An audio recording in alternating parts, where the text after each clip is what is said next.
मुख्यमंत्री अभ्युदय योजना के अंतर्गत ये जियोग्राफी की अगली क्लास है जिसमें हम महाद्वीपीय एवं महासागरीय संचरण के विषय में पढ़ेंगे।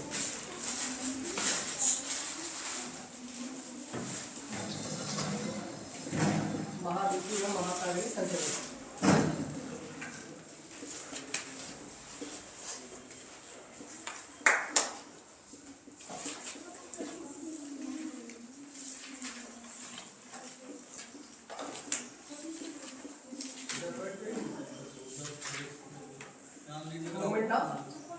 कॉन्टिनेंटल एंड ओशियन, ठीक है, जिसमें हमें महाद्वीपीय और महासागरीय संचरण के विषय में पढ़ना है। जैसे कि जो आज पृथ्वी दिखाई दे रहा है, वर्तमान पूर्व जो पृथ्वी का है, उसमें महाद्वीपों की स्थिति है। पूर्व में ऐसा नहीं था और न भविष्य में ऐसा होगा, ठीक है। पृथ्वी पे अभी कितना प्रतिशत जल है? लगभग 70%। पृथ्वी पे जल की मात्रा कितनी है?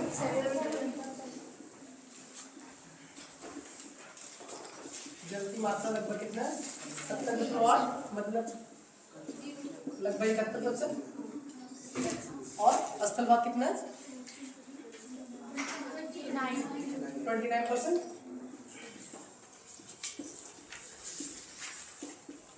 स्थलभाग कितना है? 29.2%। लगभग इसको 29% बोल देते हैं। जो आज वर्तमान स्वरूप दिखाई दे रहा है महाद्वीपों की स्थिति का, उत्तरी अमेरिका, दक्षिणी अमेरिका या यूरोप, ऑस्ट्रेलिया, न तो पूर्व में ऐसा था न ये भविष्य में ऐसा रहेगा। इसी से संबंधित कुछ भूगर्भवेत्ता, मानचित्रवेत्ता ने या मौसम वैज्ञानिकों ने कुछ सिद्धांत दिए हैं जिनके विषय में हमें पढ़ना है, ठीक है। आपने इसके पहले भी पढ़ा था कि अंतर्जात बल, बहिर्जात बलों के कारण प्लेटों का आपस में खिसकना या जिसकी वजह से पर्वतों एवं पठारों का निर्माण होता है या महाद्वीपीय बहुतट का निर्माण होता है। इसमें पहला सिद्धांत पढ़ना है वो 1596 ईस्वी में 1596 में एक व्यक्ति होते हैं जिनका नाम है अब्राहम ऑर्टेलियस। क्या नाम है? अब्राहम ऑर्टेलियस। अब्राहम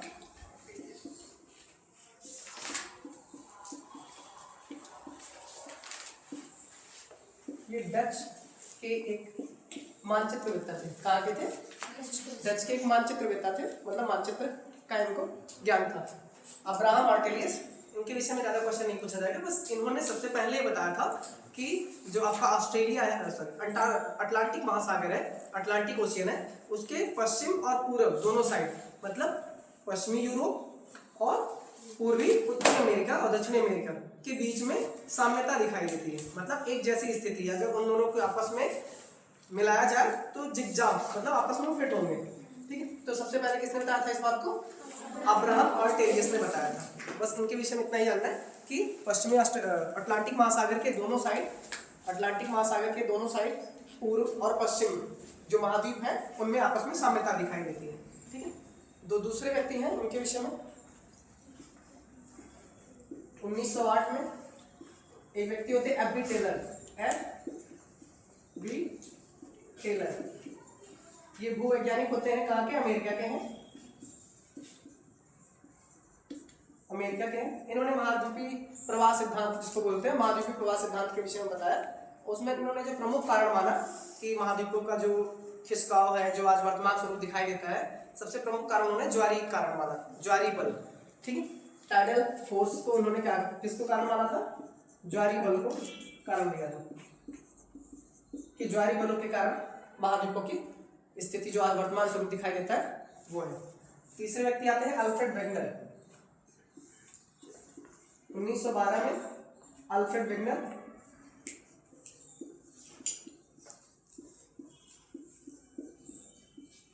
और ये कहाँ के हैं? जर्मनी। इनका तो याद रखना, एग्जाम में पूछा जा सकता है। जर्मनी के हैं, ठीक है। अल्फ्रेड वेगनर ये क्या थे? मौसम वैज्ञानिक थे। ये याद रखना, अल्फ्रेड वेगनर क्या है? मौसम वैज्ञानिक। पूछा जा सकता है क्वेश्चन, ठीक है। ये एक मौसम वैज्ञानिक थे।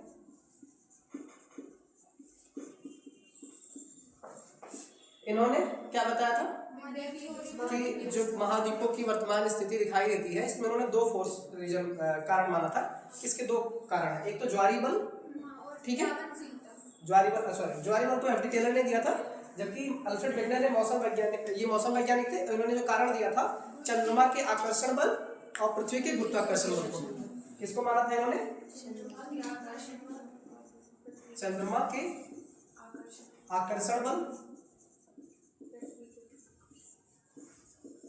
क्योंकि चंद्रमा का आकर्षण बल लगेगा वह पृथ्वी का गुरुत्वाकर्षण बल।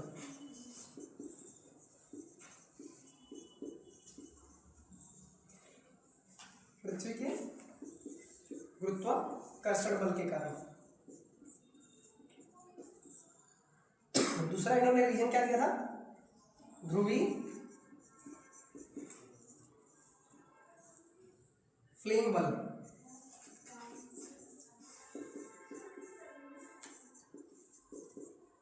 अल्फ्रेड वेगनर ने मौसम वैज्ञानिक थे। 1912 में इन्होंने महाद्वीपीय विस्थापन से संबंधित सिद्धांत दिया था, जिसमें उन्होंने दो कारण माना था, चंद्रमा के आकर्षण बल और पृथ्वी के गुरुत्वाकर्षण बल। दूसरा ध्रुवी फ्लेइंग बल को इन्होंने माना था कि महाद्वीपों की जो वर्तमान स्थिति दिखाई देती है वो इसमें प्रमुख कारण है। ठीक, हाँ ज्वारी बल भी है, लेकिन प्रमुख रूप से यही है ध्रुवी बल। ज्वारी बल को एबी टेलर ने दिया था। ठीक है, तो इन्होंने जो दिया था आगे जाके, क्योंकि वो तो एंड रहेगा, आगे जाके इन्होंने दो और बलों के बारे में बताया था। एक तो आपका ध्रुवी फ्लेइंग बल है, दूसरा चंद्रमा के आकर्षण और पृथ्वी के गुरुत्वाकर्षण बल के कारण महाद्वीपों की वर्तमान स्थिति दिखाई देती है। अब हमें जो पढ़ना है अल्फ्रेड वेगनर के महाद्वीपीय विस्थापन सिद्धांत के बारे में पढ़ना है। किसके विषय में पढ़ना है? विस्थापन सिद्धांत के विषय में पढ़ना है।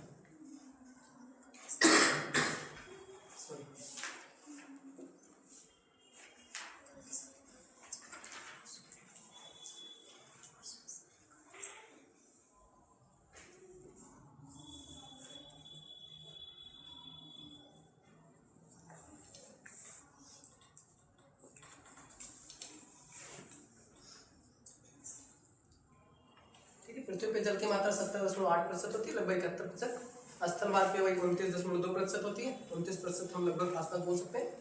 1596 में अब्राहम ऑर्टेलियस डच के एक मानचित्रवेत्ता होते हैं। ठीक है, इन्होंने बताया कि जो अटलांटिक महासागर है, अटलांटिक महासागर के दोनों साइड, पूर्व और पश्चिम दोनों साइड में साम्यता दिखाई देती है, एक जैसी स्थिति दिखाई देती है, जिसका प्रयोग महाद्वीपीय विस्थापन सिद्धांत में अल्फ्रेड वेगनर अभी बताएंगे। ठीक है, और फिर 1908 में आते हैं एबी टेलर, जो अमेरिका के भूवैज्ञानिक होते हैं। इन्होंने ज्वारी बल के विषय में बताया कि जो महाद्वीपीय प्रवाह सिद्धांत इन्होंने दिया था कि जो महाद्वीपों की वर्तमान स्थिति है उसमें प्रमुख कारण क्या है? ज्वारी बल को माना था, प्रमुख कारण माना था इन्होंने। ठीक है, जबकि अल्फ्रेड वेगनर जो आते हैं जर्मन के क्या थे?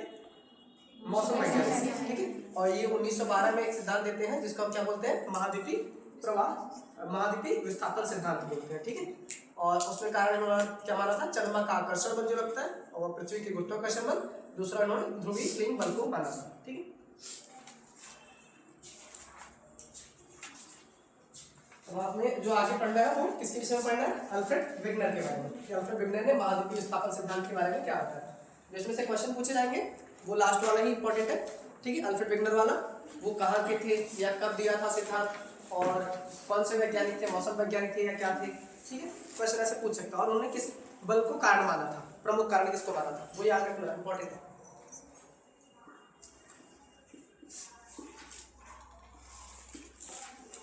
महाद्वीपीय विस्थापन सिद्धांत।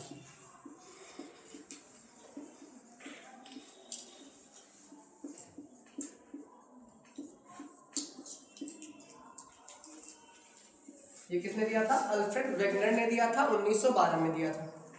अब इनके मन में ऐसा विचार कैसे आया? क्योंकि ये क्या थे? मौसम वैज्ञानिक थे। तो मौसम वैज्ञानिक है तो ये जलवायु परिवर्तन के विषय में काम कर रहे थे। किसके विषय में काम कर रहे थे? जलवायु परिवर्तन के विषय में काम कर रहे थे। तो उन्होंने पाया कि जो आपका उत्तरी ध्रुव है, मतलब उत्तर वाला साइड, और दक्षिणी भाग में, यहाँ पे उन्होंने देखा कि दोनों में समानता दिखाई देती है। जब उन्होंने पाया कि ऊपर वाला भाग जो कैसा है? शीत कटिबंध है, और नीचे वाला भी शीत कटिबंध, बीच वाला स्थिति अलग है।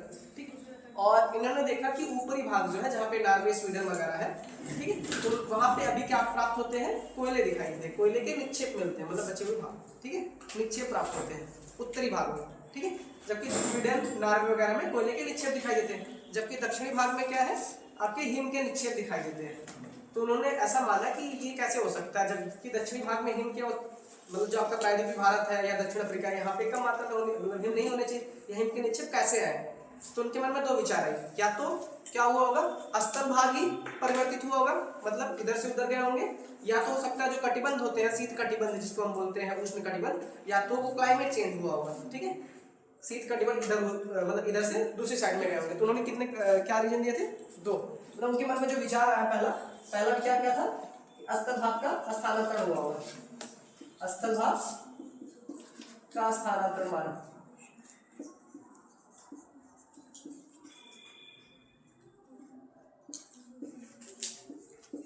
स्थानांतरण, जबकि कटिबंध जो है स्थिर।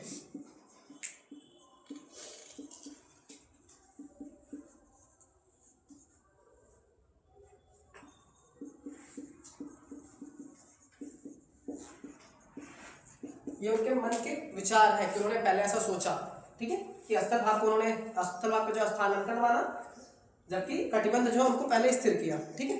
एक बार इसके विषय में उन्होंने सोचा। दूसरा उनका क्या था कि शीत कटिबंध का स्थानांतरण हुआ, कटिबंधों का स्थानांतरण हुआ।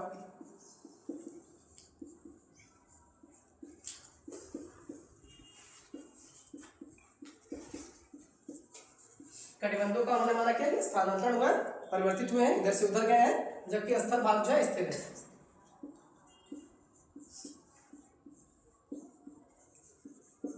स्थल भाग को इन्होंने क्या माना? स्थल भाग को स्थिर माना।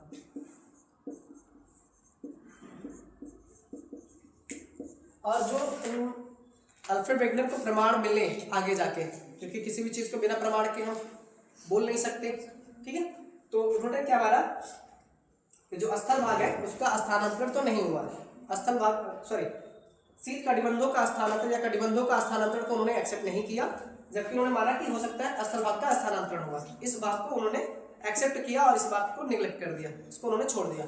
इस बात को लेकर आगे जाके उन्होंने अपने प्रमाण दिए हैं, क्या रीजन है ऐसा कि स्थल भाग का स्थानांतरण कैसे हुआ या शीत कटिबंधों का स्थानांतरण क्यों नहीं हुआ, ठीक है, इसको नोट करिए। ठीक, तो अब सबसे पहले उन्होंने बताया कि जब पृथ्वी की जब उत्पत्ति हुई थी उसके बाद एक काल आता है कार्बोनिफेरस, ठीक है। कार्बोनिफेरस के टाइम में पृथ्वी जो आज वर्तमान स्वरूप में दिखाई देती है, इसके पूर्व में कैसा था? 2 भागों में था पृथ्वी। एक भाग में था जिसको हम क्या बोलते थे? पैंजिया बोलते थे। क्या नाम दिया था उन्होंने? पैंजिया। दूसरा क्या था? पैंथालासा। पैंजिया को इन्होंने क्या माना? पैंजिया का अर्थ क्या होता है? संपूर्ण पृथ्वी होती है। क्या होती है? संपूर्ण पृथ्वी। पैंजिया का अर्थ क्या होता है? संपूर्ण पृथ्वी। और पैंथालासा का अर्थ क्या होता है? जल ही जल, जहाँ पे चारों तरफ जल हो, ठीक है। पृथ्वी पे पाए जाने वाले जल के भाग को क्या बोला उन्होंने? पैंथालासा।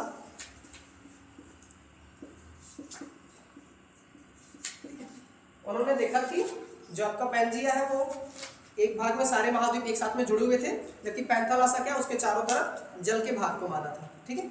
इन्हीं दोनों के बीच में एक उथला हुआ भाग, मतलब ऊपर उठा हुआ भाग दिखाई देता है, जिसको उन्होंने क्या नाम दिया था? तैतीस सागर नाम दिया।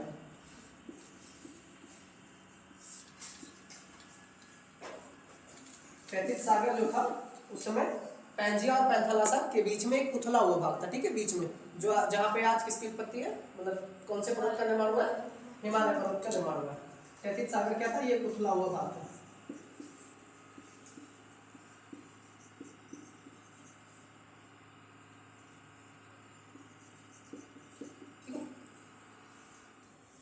पैंजिया, तो इन्होंने उत्पत्ति से संबंधित पैंजिया के बारे में बताया कि पैंजिया जो है कार्बोनिफेरस के प्रथम चरण में, कार्बोनिफेरस के प्रथम चरण में, और फिर कार्बोनिफेरस के अंतिम चरण में पहुंचते हैं। 3-4 युग के टाइम के बारे में पढ़ना है। तो कार्बोनिफेरस का प्रथम समय,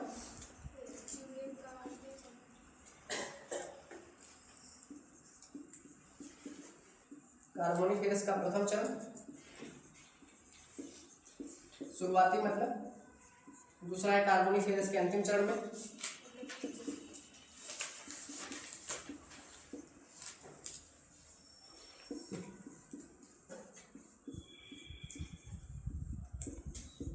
अंतिम चरण। फिर आता है आपका जुरासिक काल,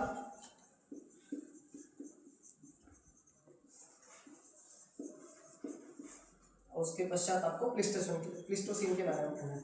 4 समय है।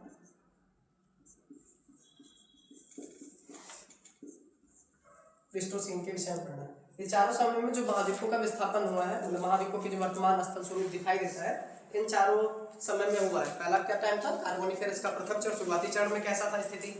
तो जो आपका पैंजिया है वो क्या था? 2 भागों में बटा। पहले किसमें? पहले तो पैंजिया जो है किसमें बटा? अंगारा लैंड और गोंडवाना लैंड में। इसका विभाजन जो हुआ किसमें हुआ? अंगारा लैंड और गोंडवाना लैंड में। जो अंगारा लैंड है उसी को उन्होंने क्या नाम दिया था?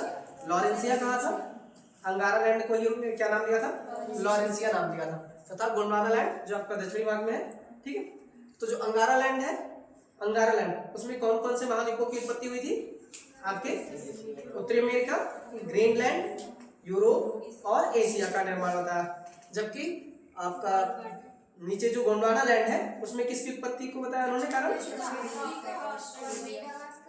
हाँ, दक्षिणी America, Africa, Madagascar, Bharat, Australia और अंटार्कटिका, इनका निर्माण बताया। तो पैंजिया का विभाजन कितने भागों में हुआ था?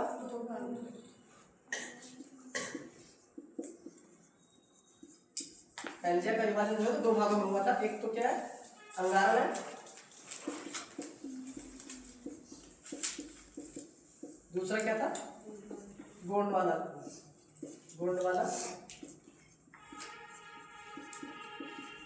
अंगारा लैंड को क्या नाम दिया था? लॉरेंसिया दिया था। गोंडवाना तो गोंडवाना है, ठीक है। अंगारा लैंड में कौन कौन से महाद्वीप आते हैं? उत्तरी अमेरिका, यूरोप, ग्रीनलैंड और एशिया, ठीक है। और आपका जो भारत है वो किसमें? भारत एशिया का ही पार्ट है, लेकिन भारत जो है कौन से पैंजिया के कौन से भाग में आता है? गोंडवाना लैंड का पार्ट है, ठीक है। और ऑस्ट्रेलिया किसका पार्ट है? गोंडवाना का। अंटार्कटिका गोंडवाना का, ठीक है। अगर कनारी द्वीप पूछा जाए, जो भी मतलब उत्तर में होंगे सब किस में जाएंगे? अंगारा लैंड के पार्ट होंगे, ठीक है। अंगारा को इन्होंने क्या नाम दिया था? लॉरेंसिया। तब इन्होंने क्या बताया कि जो महाद्वीप होते हैं, महाद्वीपी जो भाग है वो किसका बना हुआ है?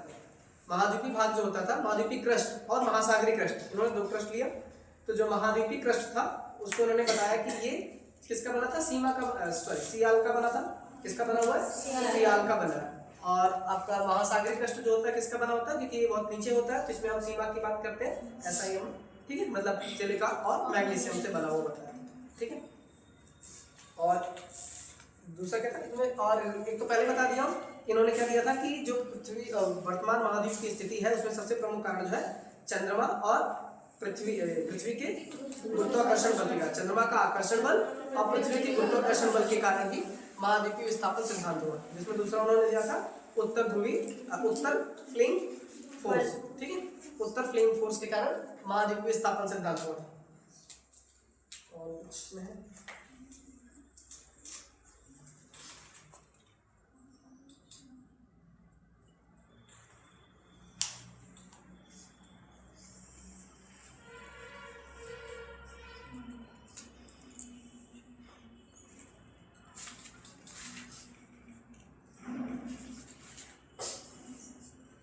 कार्बोनिफेरस का जो प्रथम चरण होता है उसमें क्या होता है कि जो आपका पैंजिया होता था, पैंजिया अर्थात महाद्वीपीय क्रस्ट, जो पैंजिया महाद्वीपीय क्रस्ट है, तो महाद्वीपीय क्रस्ट का निर्माण किससे हुआ है?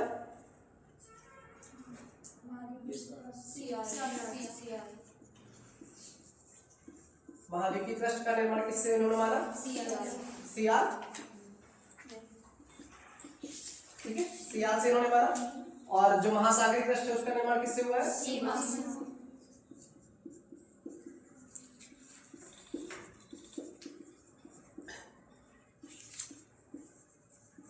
सिलिका और एल्यूमिनियम से और सिलिका और मैग्नीशियम से। तो अगर इनके घनत्व की बात की जाए, जो सिलिका और एल्यूमिनियम का जो घनत्व होता है और सिलिका और मैग्नीशियम का जो घनत्व होता है, ठीक है, इन दोनों में घनत्व जो होता है वो सीमा मतलब सिलिका और मैग्नीशियम का अधिक होता है, ठीक है। सिलिका और मैग्नीशियम का घनत्व अधिक होता है और सियाल मतलब इसका कम होता है।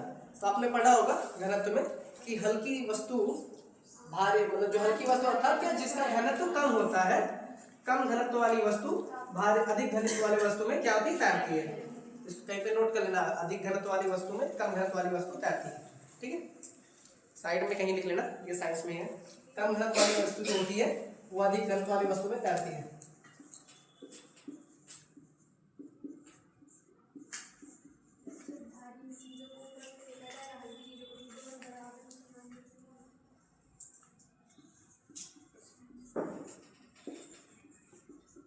अधिक घनत्व वाले वस्तु में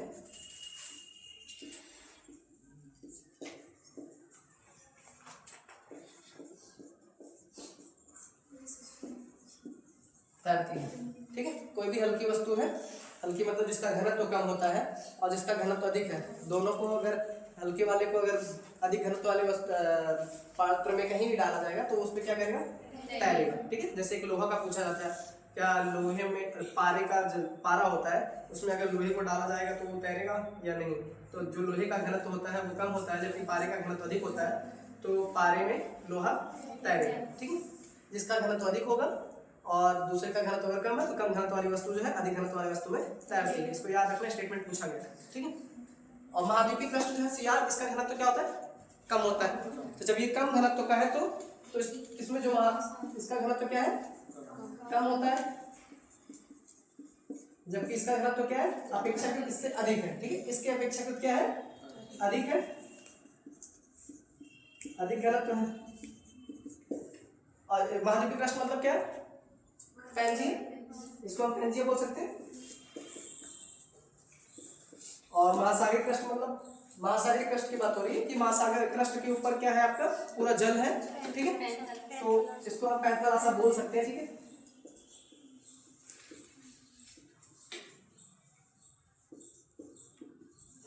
पैंथरासा, क्योंकि महासागरीय क्रस्ट के ऊपर जल की मात्रा अधिक, जल अधिक है, 70% लगभग भाग पे जल है, तो इस पर जो जल है, जल का घनत्व भी अधिक होता है। आपको पता है जल का घनत्व अधिक होगा ना, तो पैंथरासा है। पैंथरासा जो होता है, पैंथरासा में पैंजिया आपकी क्या है, तैरती है। जो प्राचीन समय में सबसे पहले क्या था, कौन से समय की बात हो रही है, कार्बोनिफेरस के प्रथम समय में जो पैंजिया है वो पैंथरासा में तैर रही थी। ठीक है, एक साथ पूरे महाद्वीप एक साथ में जुड़े हुए थे और वो पैंथरासा में क्या थे, तैरते थे। ठीक, दूसरा चरण आता है कार्बोनिफेरस का, जो अंतिम चरण है, कार्बोनिफेरस का लास्ट टाइम जो आता है, तो वहां पे क्या होता है कि पैंजिया और पैंथरासा में क्या होता है, विघटन होता है। कौन से टाइम में, कार्बोनिफेरस के अंतिम चरण में पैंजिया और पैंथरासा में गुरुत्वाकर्षण बल और ध्रुवीय फ्लिंग बल के कारण विघटन होता है, अर्थात उनके द्वीप एक दूसरे महाद्वीप जो होते हैं टूटते हैं। कौन से समय में, कार्बोनिफेरस के अंतिम चरण में। शुरुआत में क्या था, पैंजिया एक साथ में था, मतलब सारे महाद्वीप एक साथ में थे, और पैंजिया जो था पैंथरासा में क्या था, तैर रहा था। कारण क्या है, इसका घनत्व कम है और इसका घनत्व अधिक है। दूसरा क्या, कार्बोनिफेरस का अंतिम चरण आता है जिसमें आपका पैंजिया का विघटन शुरुआत हुआ और दो भागों में हुआ, एक था गोंडवाना और अंगारा। ठीक है, गोंडवाना सॉरी अंगारा लैंड को उन्होंने किस नाम से और बुलाया, लॉरेंसिया के नाम से जाना जाता है। और आपका लॉरेंसिया में कौन कौन से महाद्वीप आते हैं, उत्तरी अमेरिका, ग्रीनलैंड, यूरोप और एशिया आते हैं। ठीक है, ये क्वेश्चन पूछे जाते हैं ऐसे। और दूसरा गोंडवाना लैंड, गोंडवाना लैंड में कौन से, ऑस्ट्रेलिया, अंटार्कटिका। ठीक है, फिर आता है जुरासिक काल। जुरासिक काल में क्या होता है, जुरासिक काल में जो ये महाद्वीप है आपके पहले मतलब अंगारा और गोंडवाना में बटे हुए थे। अब अंगारा और गोंडवाना का भी जब विघटन हुआ तो वो शुरुआत किसमें होती है, जुरासिक काल में, जब भी आपने अलग अलग महाद्वीपों के नाम बताए। ठीक है, उनका जो विभाजन हुआ था कब हुआ था, जुरासिक काल में जाके हुआ, कि उत्तरी अमेरिका, दक्षिणी अमेरिका, आप एशिया और आपका यूरोप, भारत, ऑस्ट्रेलिया कहाँ पे होंगे उसकी स्थिति बता रही है। ठीक, कौन से समय में हुई थी, जुरासिक काल में। और जो आज वर्तमान स्वरूप में दिखाई देता है महाद्वीपों की स्थिति का, वो कौन से समय में हुआ था, प्लीस्टोसीन में हुआ था। प्लीस्टोसीन में ही जो आज वर्तमान स्वरूप महाद्वीपों की दिखाई देती है, उत्तरी अमेरिका कहाँ पे है, दक्षिण अमेरिका कहाँ पे है, एशिया, यूरोप या ऑस्ट्रेलिया, वो कौन से समय में हुई थी, प्लीस्टोसीन टाइम में हुई थी। तो क्रम याद रखना समय का क्या है, किस समय में कैसी स्थिति थी। कार्बोनिफेरस के प्रथम चरण में क्या हुआ था कि पैंजिया और पैंथालासा, पैंजिया एक साथ में सारे महाद्वीप एक साथ में थे और पैंथालासा पे तैर रहे थे। ठीक है, दूसरा आता है कार्बोनिफेरस का अंतिम चरण, जिसमें क्या होता है, अंगारा और गोंडवाना लैंड में विभाजन होता है। और जुरासिक काल में क्या हुआ, अंगारा और गोंडवाना का भी विभाजन होता है, मतलब महाद्वीपों का अलग अलग विभाजन हुआ था। ठीक, और प्लीस्टोसीन में क्या होता है, आज वर्तमान स्वरूप उनकी दिखाई देती है, क्योंकि हो सकता है विभाजन के पश्चात वो थोड़ा पास में रहे हो। अब स्थिति क्या है कि जो आपका ग्रीनलैंड है वो कहाँ पे, ऑस्ट्रेलिया कितना नीचे आ चुका है। ठीक, तो आज के समय क्या है, प्लीस्टोसीन के बातें, आज के जो महाद्वीपों की स्थिति, वर्तमान स्थिति है, वो कौन से समय में बनी थी, प्लीस्टोसीन टाइम में बनी थी। ठीक है,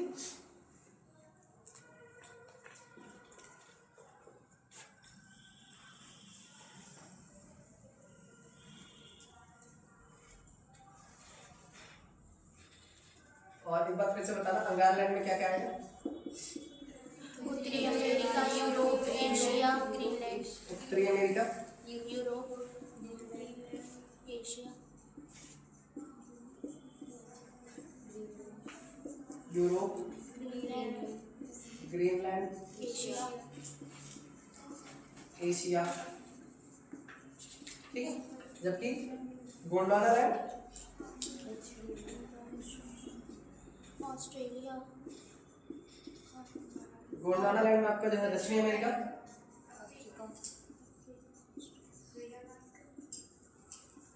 अफ्रीका, मेडागास्कर,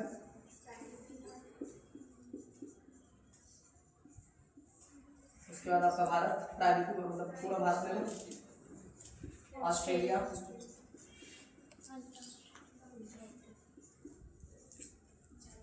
और अंटार्कटिका।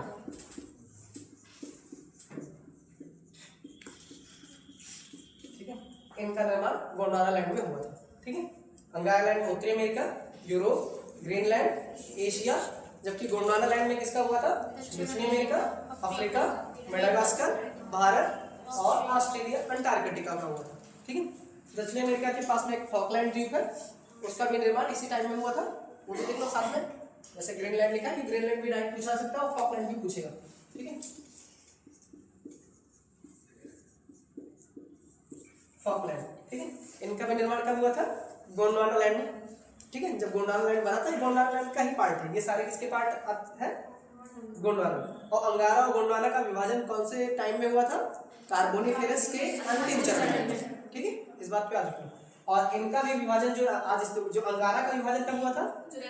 जुरासिक काल में प्रारंभ हुआ था। अंगारा और गोंडवाना का भी विभाजन जो हुआ था वो जुरासिक काल में हुआ था। ठीक है, और जो वर्तमान स्वरूप दिखाई देता है वो प्लीस्टोसीन के टाइम का है। ठीक,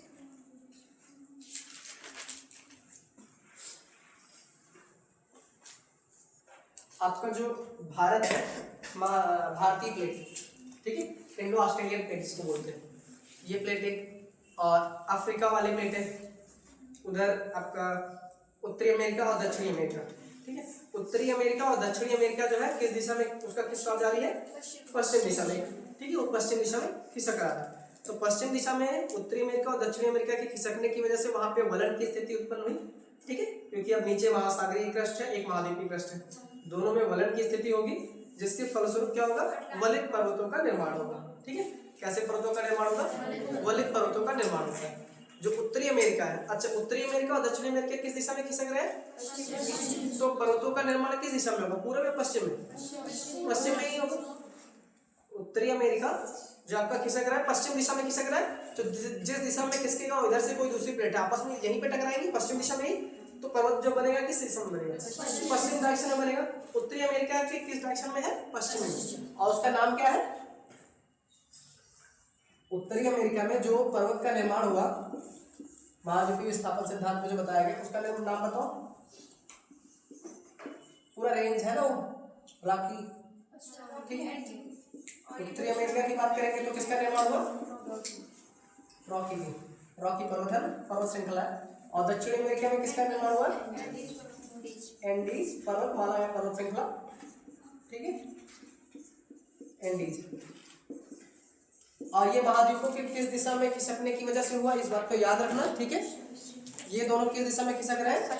इनका खिसकाव किधर जारी है? पश्चिम में। ठीक है, इन दोनों का जो खिसकाव है वो पश्चिम दिशा में। ठीक है,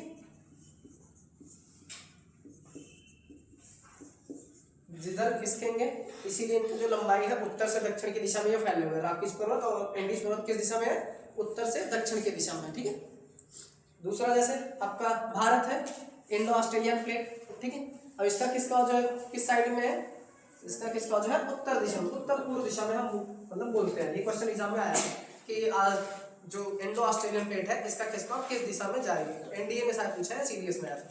ठीक है, कि जो आपका भारतीय प्लेट है, ठीक है, उसका खिसकाव किधर है? उत्तर पूर्व या उत्तर दिशा में हम बोल सकते हैं। ठीक है, जबकि आपका उत्तरी अमेरिका और दक्षिणी अमेरिका किधर है?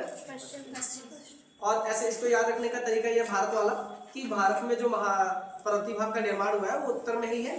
ठीक है, ऑस्ट्रेलिया किधर है? उत्तर में ही है। तो जब भी किसी पर्वत का निर्माण होगा, कहीं पे आपस में टक्कर होगी किन्हीं प्लेटों का, वहां पे होगा, तो भारत तो पूरा हिमालय के दक्षिण में है, तो भारत किधर किसका होगा, जिसकी वजह से हिमालय का निर्माण हुआ होगा, उत्तर की दिशा में इसका किसका हुआ होगा, ठीक है। तो भारत में जो हिमालय का निर्माण हुआ है भारतीय प्लेटों में, भारतीय प्लेट की दिशा में खिसक रहे हैं, ये उत्तर की दिशा में जा रहे हैं, जिसकी वजह से किसका निर्माण हुआ था, हिमालय का निर्माण हुआ है। ऐसे ही आपका अफ्रीका वाला है, ठीक है, अफ्रीका का जहाँ पे एटलस पर्वत का निर्माण होता है, और आपका यूरोप है वहाँ पे आल्पस पर्वत का निर्माण होता है, ठीक है। ये सब किसके कारण होते हैं, प्लेटों के खिसकने के कारण होता है। इतना याद रखना, ये महाद्वीपीय विस्थापन सिद्धांत है।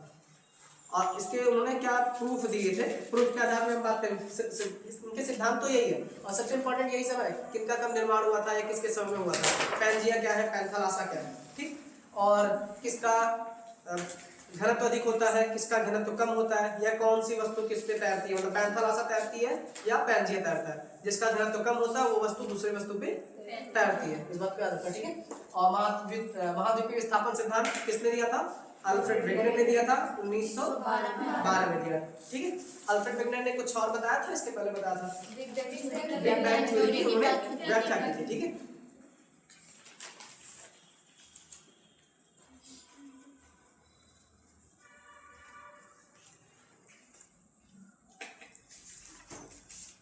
महाद्वीपीय विस्थापन सिद्धांत के उन्होंने प्रमाण क्या क्या दिए थे,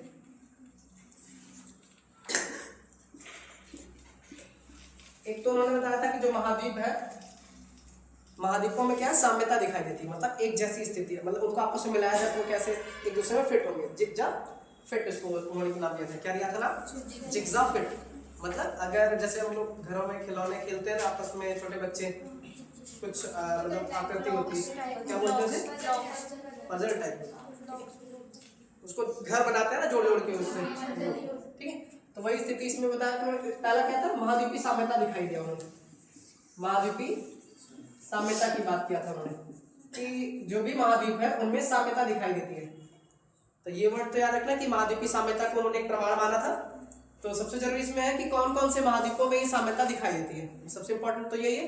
जैसे उन्होंने देखा कि आप मैप में देखेंगे कि जो आपका उत्तरी अमेरिका है और इधर यूरोप, उत्तरी अमेरिका का पूर्वी भाग, मैप में देखोगे तो उत्तरी अमेरिका का पूर्वी भाग और इधर यूरोप का पश्चिमी भाग आपस में फिट होते हुए दिखाई देते हैं, ठीक है। दोनों को अगर आपस में मिलाओगे तो ऐसा लगता है कि ये दोनों आपस में जुड़े हुए रहे होंगे।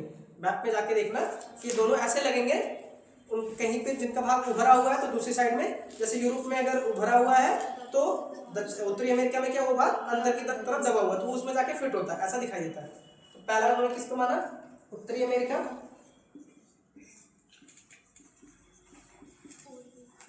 का पूर्वी भाग व यूरोप का पश्चिमी भाग।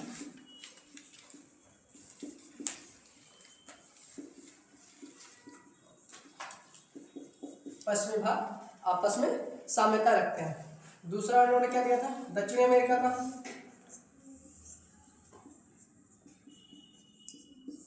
वह अफ्रीका के बीच में साम्यता को बताया था इन्होंने। जो पश्चिमी अफ्रीका है, कौन से अफ्रीका की बात हो रही है, पश्चिमी, ठीक है। दक्षिणी अमेरिका और अफ्रीका का पश्चिमी भाग आपस में साम्यता प्रदर्शित करते हैं। याद नहीं करना, इसको मैप में देखोगे अटलांटिक महासागर के एक साइड में ये दोनों है, आपका यूरोप और अफ्रीका पड़ता है, ऊपर यूरोप नीचे अफ्रीका, और दूसरी साइड में क्या है, उत्तरी अमेरिका और दक्षिण अमेरिका।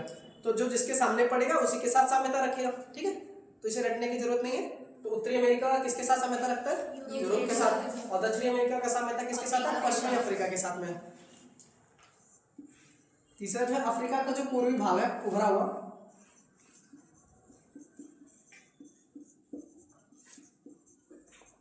अफ्रीका का पूर्वी भाग जो इरिट्रिया है, ठीक है, इरिट्रिया इथियोपिया वाला भाग, ठीक है, इरिट्रिया इथियोपिया वाला पार्ट जो है ये साम्यता प्रदर्शित करता है किसके साथ, जो आपका पश्चिमी भारत है, पश्चिम भारत है और पाकिस्तान वाला एरिया है, वहां पे ऐसा लगता है कि ये दोनों अगर आपस में मिलाया जाए तो आके फिट होंगे, ठीक है।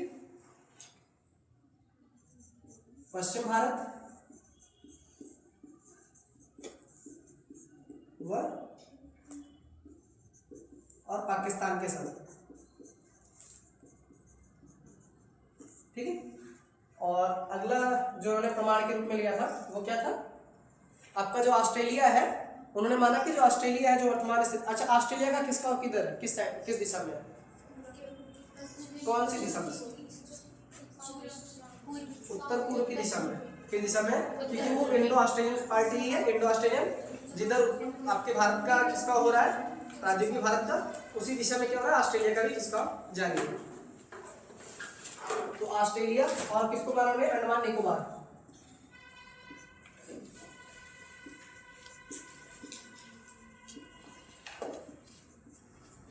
ऑस्ट्रेलिया और अंडमान और निकोबार।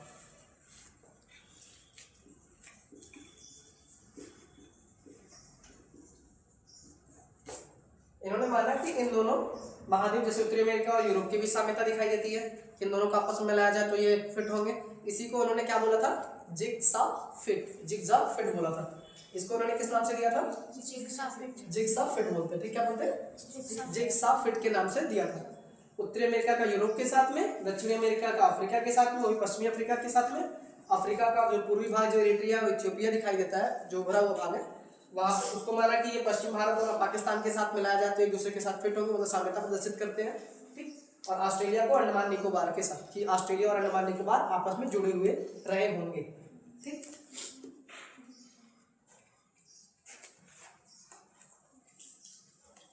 और इसको उन्होंने क्या बोला था, जिगसा फिट का नाम दिया था। जिगसा फिट पता है ना, जो ये बच्चों खेलते हैं, इसको उन्होंने क्या नाम दिया था, जिगसा फिट।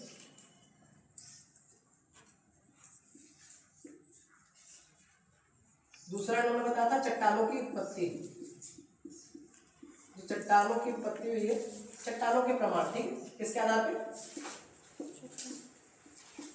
इन्होंने पाया कि जो आपका ब्राजील वगैरह इलाका है या जो उत्तरी अमेरिका है, मतलब यही सेम स्थिति, ठीक है, जो वहां पे जो चट्टानों के प्रमाण मिले हैं वो लगभग 200 करोड़ वर्ष पहले के। कितने करोड़ वर्ष पहले के समाज से, 200 करोड़ वर्ष पहले के, वर्ष पूर्व के, 200 करोड़ वर्ष पूर्व के हैं। और दोनों स्थानों पे जो चट्टान पाए गए हैं वो 200 करोड़ वर्ष पूर्व के हैं। इस आधार पे हम बोल सकते हैं कि हो सकता है वो दोनों एक साथ में रहे हों, ठीक है। एक तो चट्टानों के प्रमाण हो गया, दूसरा महाद्वीपीय साम्यता। प्लेसर के निक्षेप क्या है, एक है प्लेसर का निक्षेप, दूसरा है टिलाइट। टिलाइट सबसे इंपॉर्टेंट है। टिलाइट का मतलब होता है हिमालय निक्षेप। क्या होता है, हिमालय निक्षेप, और इसको याद रखना, हिमालय निक्षेपण। प्लेसर के निक्षेप में उन्होंने क्या बताया कि जो स्वर्ण चट्टाने हैं, स्वर्ण चट्टान जो घाना है आपका अफ्रीका में, प्रमाण उन्होंने पाया कि जो घाना आपका अफ्रीका वाला भाग, घाना किधर है, अफ्रीका के पश्चिम दिशा में है, कि घाना में सोने की चट्टान न होने के बावजूद भी वहां पे सोने मतलब स्वर्ण के निक्षेप पाए गए हैं, ठीक। ऐसा कैसे हो सकता है कि स्वर्ण चट्टान ही ना हो और सोने के निक्षेप हो, ठीक है। तो उन्होंने देखा दूसरी साइड की जो ऑस्ट्रेलिया का ब्राजील है उसके पूर्वी भाग में वहां पे स्वर्ण चट्टानें पाई जाती हैं। तो इस आधार पर उन्होंने बताया कि हो सकता है कि ये दोनों आपस में मिले रहे होंगे, तभी ऐसा पॉसिबल है कि स्वर्ण चट्टानें मतलब सोने के निक्षेप या स्वर्ण के निक्षेप घाना में पाए जाते हैं, ठीक। घाना कहाँ पे है, पश्चिम मतलब पश्चिमी अफ्रीका का पार्ट है। घाना की राजधानी अक्रा। उन्होंने जो साम्यता बताई थी कहाँ पे बताई थी, घाना व ब्राजील।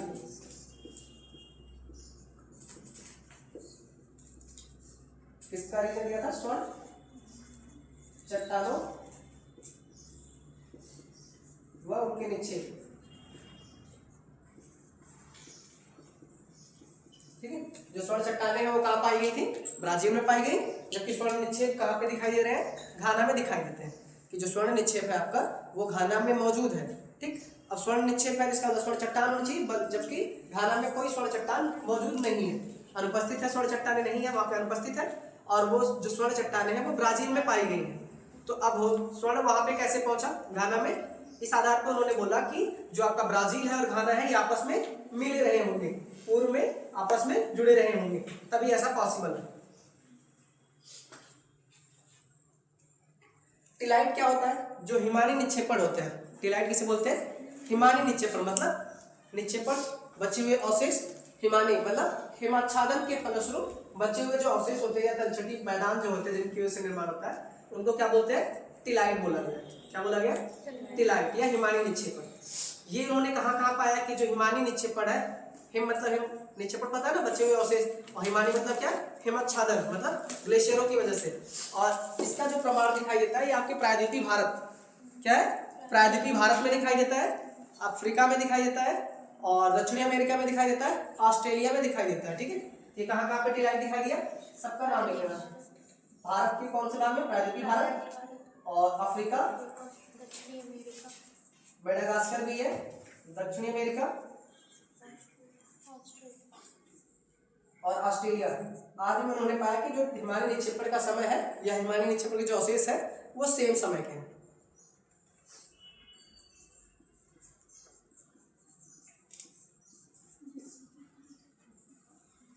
और अगला क्या है? वनस्पतियां। इसको नोट कर लिए।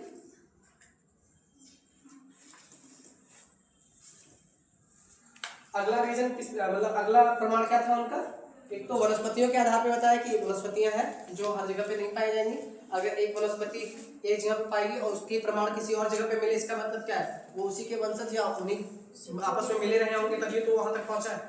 सभी एक जगह पे कैसे मौजूद होंगे? जैसे भारतीय है तो भारतीय मूल के व्यक्ति ज्यादा से ज्यादा भारत में ही पाए जाएंगे या कहीं और होंगे, तो ऐसा मतलब जैसे पाकिस्तान है तो जो विशेषता या भारतीय मानव में जो विशेषता पाई जाती है वो सेम स्थिति कैसे है? पाकिस्तान में भी है। इसका मतलब भारत और पाकिस्तान पहले एक जैसी स्थिति में रहा होगा, उसी आधार पर इन्होंने वनस्पतियों को भी बोला था। ठीक, वनस्पतियों में एक है ग्लोसोप्टेरिस। ठीक है, ग्लोसोप्टेरिस वनस्पति प्रमाण क्या है?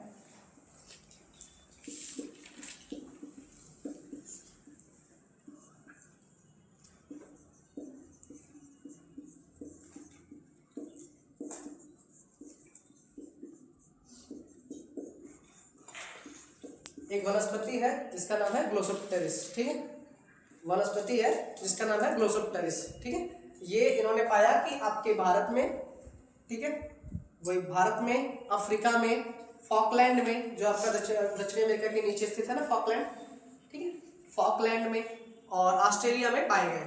इस आधार पे उन्होंने बोला कि ये सब आपस में एक साथ रहे होंगे तभी ये वनस्पति एक स्थान से दूसरे स्थान पर पहुंची है। रीजन क्या दिया उन्होंने कि आपका जो वनस्पति है उसका नाम क्या है? ग्लोसोप्टेरिस।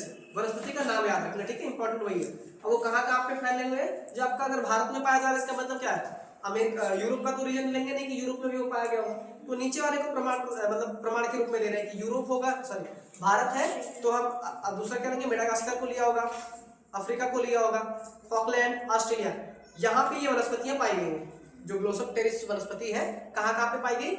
भारत हो गया, अफ्रीका हो गया, फॉकलैंड हो गया, मेडागास्कर और ऑस्ट्रेलिया में पाई गई। इस आधार पर उन्होंने बोला कि जो गोंडवाना लैंड वाला पार्ट है ये आपस में एक साथ जुड़े रहे होंगे। ठीक, अगला प्रमाण जो होता है जीवाश्मों का, किसका है?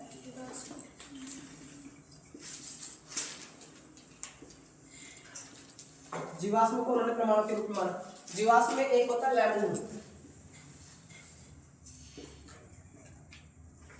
ठीक है, लैमूर एक जीवाश्म है। ठीक है, जीवों का अंश जीवाश्म इसको बोलते हैं। अच्छा, जीवाश्मों का निर्धारण किसके माध्यम से होता है? कार्बन डेटिंग के आधार पे होता है, जबकि यूरेनियम डेटिंग से क्या पता चलता है? दो क्वेश्चन होते हैं। चट्टानों की आयु निकालने के लिए हम किसका यूज करते हैं? Uranium dating. और आपके जीवाश्मों का अध्ययन करने के लिए कार्बन डेटिंग, क्योंकि जितने भी जीव होते हैं उसमें कार्बन की मात्रा पाई जाती है, इसलिए हम किसका यूज करते हैं? कार्बन डेटिंग का प्रयोग करते हैं। तो जीवाश्मों में जैसे लैमूर है, लैमूर एक जीवाश्म है जिसका प्रमाण भारत में मिलता है, मेडागास्कर में मिलता है और अफ्रीका में मिलता है, जो दक्षिणी अफ्रीका है उस वाले इलाके में मिलता है।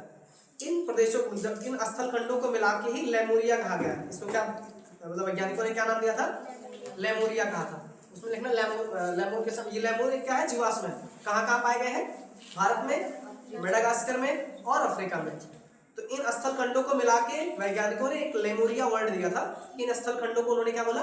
लेमुरिया कहा था।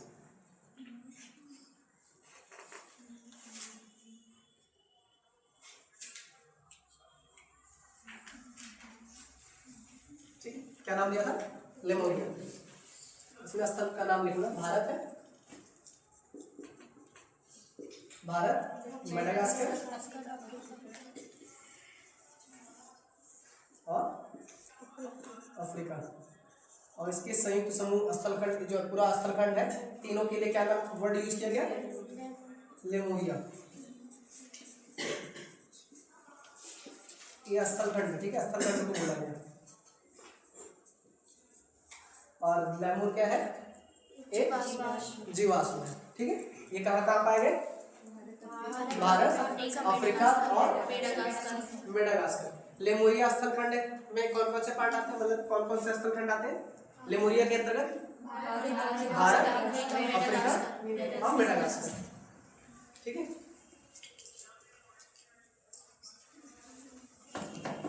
अगला एक और है मेसोसारस करके, एक रेंगने वाला जीव, ठीक है। इसमें और जीवाश्म के रूप में क्या मिला है? मेसोसारस। क्या नाम है? मेसोसारस।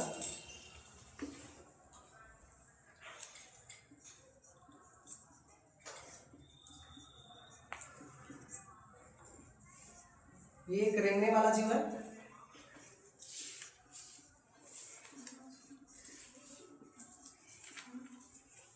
रेंगने वाला जीव है जिसका नाम क्या? मेसोसारस। इसके पहले क्या था? लेमूर, ठीक है। वानस्पतिक प्रमाण क्या? ग्लोसोप्टेरिस।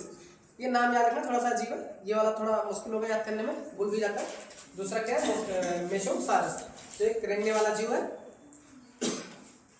इसके जो प्रमाण मिलते हैं वो आपके ब्राजील का एक सेल है, समूह है, जिसका नाम है इटाबारा। क्या नाम है? ब्राजील के इटाबारा सेल समूह में रेंगने वाले जीव मेसोसारस के प्रमाण दिखाई देते हैं। दूसरा स्थान क्या है आपका? दक्षिण अफ्रीका में एक स्थान है जिसका नाम है केप टाउन, केप प्रांत, ठीक है। केप टाउन किसकी राजधानी है? अच्छा, किस देश की राजधानी के तर्ज पर, किस देश की राजधानी के तर्ज पे भारत के किस देश की तीन तीन राजधानियां रखी गई है? South Africa. तो किस राज्य की राजधानी रखी गई? मैंने 2 क्वेश्चन पूछे थे। किस राज्य की राजधानी 3 है? भारत के किस राज्य की 3 राजधानियां हैं? और भी दक्षिण अफ्रीका के राजधानी के तर्ज पे रखा गया। आंध्र प्रदेश, जिसकी कितनी राजधानियां हैं? 3 है। नाम किसी को पता? तेलंगाना, अमरावती, विशाखापत्तनम और कुर्नूल, ठीक है। कुर्नूल, विशाखापत्तनम और अमरावती, ठीक है। तो रेंगने वाले जीव कहाँ कहाँ पे पाए गए? मतलब ये मेसोसारस से रेंगने वाला जीव है, और ये कहाँ पे पाया गया? ब्राजील में पाया गया। ब्राजील के कौन से इलाके में? इटाबारा सेल समूह में, इटाबारा सेल समूह में। दूसरा ये चीज और दोबारा और कहाँ देखने को मिला? केप प्रांत में मिला, दक्षिण अफ्रीका के केप प्रांत में। कहाँ पे देखने को मिला था इसे? मेसोसारस रेंगने वाला जीव ब्राजील के इटाबारा सेल समूह में और दक्षिण अफ्रीका के केप प्रांत में प्राप्त होता है, ठीक। याद करना, ये इनके प्रमाण है। एक तो महाद्वीपीय साम्यता के आधार पे जो महाद्वीपों को बताया, एशिया मतलब यूरोप का उत्तरी अमेरिका के साथ में, अफ्रीका का आपके दक्षिणी अमेरिका के साथ में, आपका दक्षिण अफ्रीका के जो पूर्वी भाग है इरिट्रिया और इथियोपिया वाला भाग, वो भारत और पाकिस्तान वाले पार्ट के साथ में, अंडमान निकोबार और ऑस्ट्रेलिया के साथ में, ठीक है, ऑस्ट्रेलिया के साथ में। और उसको उन्होंने क्या बोला था? जिग्सा फिट का नाम दिया था। क्या नाम दिया था? जिग्सा फिट, मतलब आपस में फिट होते हुए दिखाई देते हैं। दूसरा प्रमाण क्या है आपका? चट्टानों के प्रमाण। चट्टानों के प्रमाण कब मिले थे? 200 करोड़ वर्ष पहले का है। ये कितने करोड़ वर्ष पहले का है? 200 करोड़ वर्ष पहले का है, कि जहाँ पे चट्टानें पाई गई हैं वो दोनों में साम्यता दिखाई देती है, दोनों एक समय के बने हुए चट्टान है। तीसरा प्रमाण उन्होंने प्लेसर का दिया था, मतलब घाना में जो स्वर्ण निक्षेप पाए गए हैं वो स्वर्ण चट्टानों की अनुपस्थिति के बावजूद है, और ऐसा तभी हो सकता है जब कोई दूसरी प्लेट या कोई दूसरा स्थान आपस में जुड़े रहे हों। और उन्होंने देखा कि ब्राजील का जो पूर्वी भाग है वहाँ पे स्वर्ण चट्टानें पाई जाती हैं। इस आधार पर उन्होंने सोचा कि ये दोनों पार्ट्स आपस में जुड़े रहे होंगे, तभी ऐसा पॉसिबल है। अगला टिलाइट है, जिसमें हिमानी निक्षेपण। ये पूछा जाता है हिमानी निक्षेपण का संबंध या टिलाइट क्या है? टिलाइट का मतलब क्या है? हिमानी निक्षेपण से संबंधित है, और इसमें भारत, अफ्रीका, दक्षिणी अमेरिका और ऑस्ट्रेलिया में ये पाया जाता है हिमानी निक्षेपण। वानस्पतिक प्रमाण में क्या है आपका ग्लोसोप्टेरिस है, ठीक है। ये एक वनस्पति है जो भारत हो गया, अफ्रीका हो गया, दक्षिण अमेरिका हो गया और ऑस्ट्रेलिया में पाए जाते हैं। जीवाश्म वाला इंपॉर्टेंट है, इसको याद रखना। जिसमें एक लेमूर वर्ड पहला है वो तो जरूरी है, उसको याद रखना, ठीक है। लेमूर जो होता है भारत, मेडागास्कर और अफ्रीका में पाया गया, और इन तीनों स्थल खंडों को मिलाकर किस नाम से जाना गया, लेमूरिया कहा गया है। दूसरा जो जीवाश्म के प्रमाण मिला उसका नाम है मेसोसारस, जो एक रेंगने वाला जीव है, और ये ब्राजील के इटावारा शहर समूह तथा दक्षिण अफ्रीका के केप प्रांत में पाया गया, ठीक। अगला है संवहन धारा सिद्धांत, संवहनी धारा सिद्धांत, ठीक है। महाद्वीपीय विस्थापन सिद्धांत थोड़ा इंपॉर्टेंट है, ठीक है, याद रखना इसको, यहाँ से क्वेश्चन सीधे सीधे पूछे जाते हैं। या आपके हिमालय पर्वत का निर्माण वगैरह जो है वो तो अभी हम आगे टेक्टोनिक थियरीज है उसमें भी पढ़ेंगे, लेकिन महाद्वीपीय सिद्धांत के अनुसार इनके उत्तर की तरफ खिसकने की वजह से भी आपके हिमालय का निर्माण हुआ है, या रॉकीज जो पर्वत श्रृंखला है या एंडीज है उसका निर्माण किसके कारण हुआ है, ठीक है। एंडीज की सबसे ऊंची चोटी का नाम बताओ। एकाउंट कहाँ पे है, कौन से देश में, उत्तरी या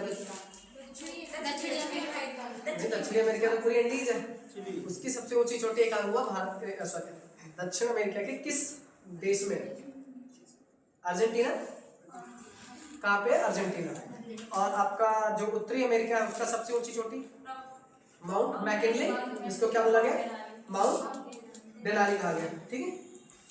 और हिमालय की सबसे ऊंची चोटी तो पता ही होगा, क्या नाम है, हिमालय की दूसरी सबसे ऊंची चोटी, उसकी हाइट बताओ कोई, 8.5, ठीक है, 8.5, 9.8, कहीं कहीं पे 8.5 भी लिखा, मतलब सॉरी 85 से 11।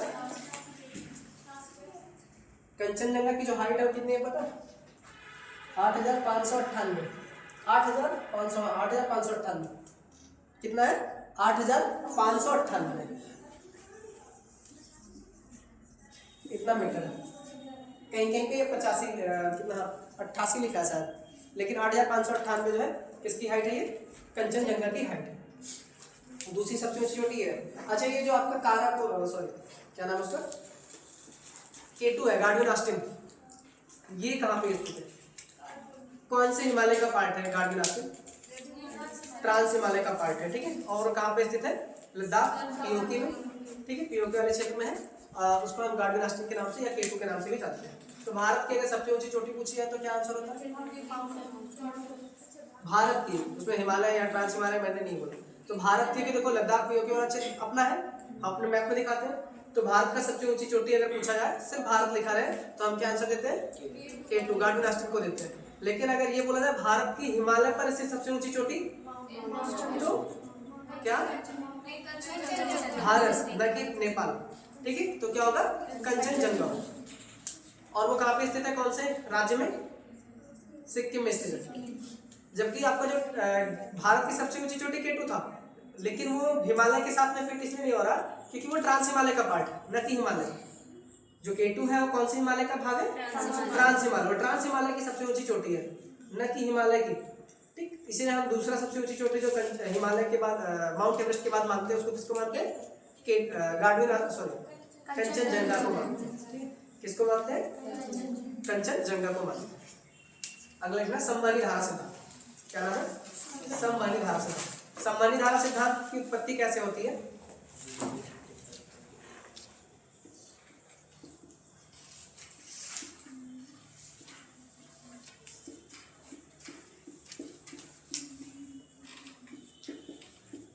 जो संवहनी धारा सिद्धांत है,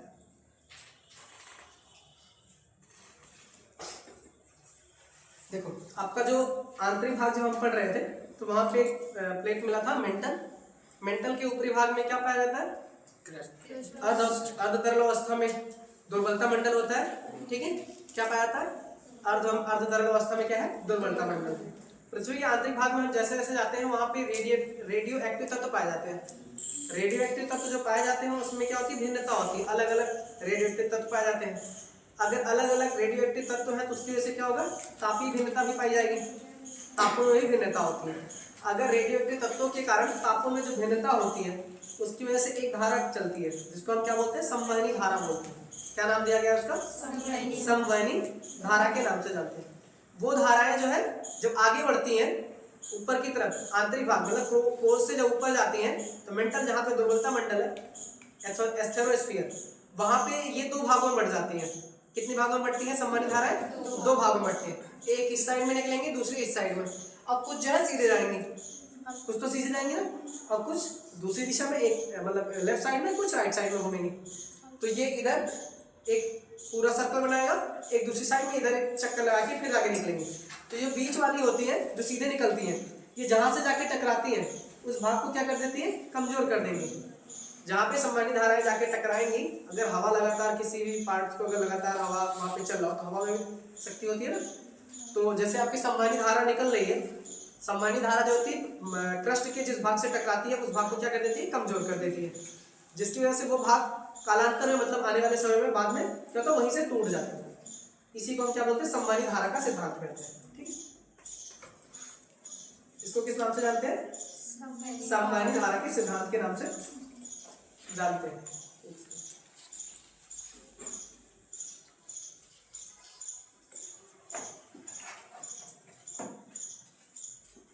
इसको रखना, समवहनी धारा का सिद्धांत इसे किसने दिया था, ठीक है, 1930 के दशक में आर्थर होम्स द्वारा दिया गया। किसके द्वारा दिया गया ये सिद्धांत, आर्थर होम्स। एक व्यक्ति है आर्थर होम्स,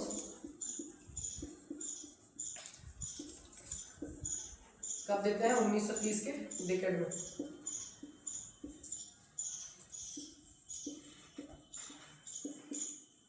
के दशक में उन्होंने दिया था, 1930 के दशक में आर्थर होम्स ने समवहनी धारा का सिद्धांत दिया था।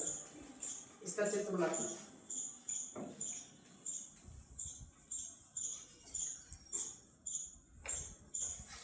ठीक है, और पहले एक क्वेश्चन बताओ आप लोग, आज कौन सी तारीख है, आज कौन सा दिवस मनाया जाता है, आज है राष्ट्रीय शिक्षा दिवस या शिक्षक, शिक्षा दिवस है। क्यों मनाया जाता है, वो शिक्षा मंत्री मौलाना, पहले शिक्षा मंत्री मौलाना अबुल कलाम सामने दिख गया तो मैं सोच आज कौन सी तारीख है, इसको याद रखना। आज राष्ट्रीय शिक्षा दिवस मनाया जाता है। किसके कारण मनाया जाता है, आज तारीख कितनी है पहले बताओ, 11 नवंबर को कौन सा दिवस मनाते हैं, शिक्षा दिवस।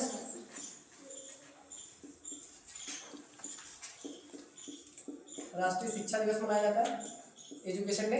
और ये कब से मनाया जा रहा है, 2008 से। पहली बार कब मनाया गया, 2008 में प्रथम बार इसको मनाया गया, फर्स्ट टाइम इसे मनाया गया। और किसके द्वारा मनाया गया, किसके द्वारा मतलब कौन सी संस्था, भारत की कौन सी मंत्रालय इसको मनाएगी ना, कि शिक्षा से संबंधित है तो। लेकिन उस टाइम इसको क्या बोलते थे, मानव संसाधन, मानव संसाधन मंत्रालय ना। मोदी जी के आने के बाद इसको चेंज कर दिया गया शिक्षा मंत्रालय में, मानव संसाधन मंत्रालय। 2008 में सबसे पहले राष्ट्रीय शिक्षा दिवस मनाती है। किसकी वजह से मनाती है, एक सर उनका नाम क्या था, अबुल कलाम आजाद। अबुल कलाम आजाद, एक व्यक्ति है अब्दुल कलाम आजाद, ठीक है, एपीजे अब्दुल कलाम, ये अबुल है। मेरा एक क्वेश्चन मतलब जब मैं क्लास 11th में या 12th में था, मुझसे किसी ने पूछा था, तो मेरा ये गलत हुआ था। मतलब ऐसे जनरली टॉक में पूछा था कि शिक्षा दिवस या भारत के प्रथम शिक्षा मंत्री कौन है। उन्होंने 2 ऑप्शन भी दिए थे, 3-4 है, जिसमें उन्होंने अब्दुल कलाम आजाद को दिया था और अबुल कलाम आजाद को भी दिया था। ठीक है, तब उस टाइम मुझे अबुल और अब्दुल में फर्क नहीं मालूम था कि ये दोनों अलग व्यक्ति हैं। अबुल कलाम आजाद अलग है और अब्दुल कलाम आजाद अलग है। वो भारत के क्या थे, राष्ट्रपति थे ना, वो भारत के राष्ट्रपति थे। और ये क्या है, भारत के प्रथम शिक्षा मंत्री थे। ठीक है, इस बात के बाद भारत के प्रथम शिक्षा मंत्री कौन था, और ये लगभग 10 वर्षों तक भारत के शिक्षा मंत्री के रूप में। कितने वर्षों तक थे, 10 वर्ष।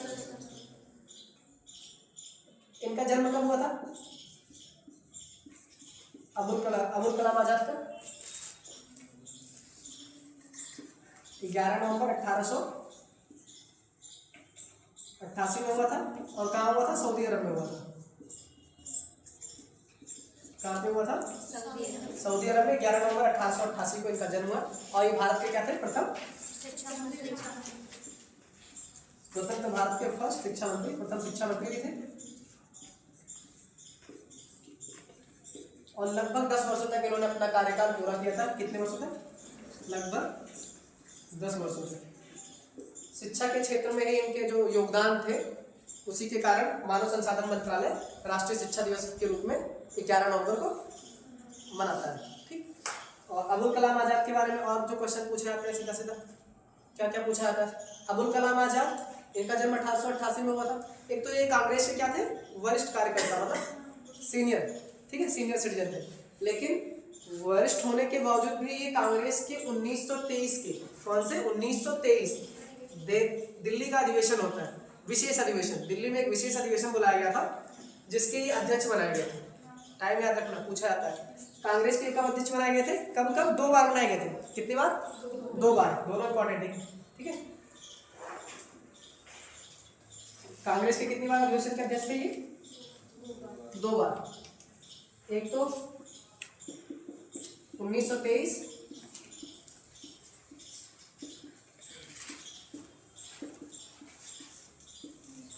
कांग्रेस के अधिवेशन के अध्यक्ष के रूप में कब थे ये? 1923 में थे। 1923 में क्या हुआ था? दिल्ली विशेष अधिवेशन हुआ था। दिल्ली में एक विशेष अधिवेशन बुलाया गया था, किसका? कांग्रेस का। कहाँ पे हुआ था? दिल्ली में।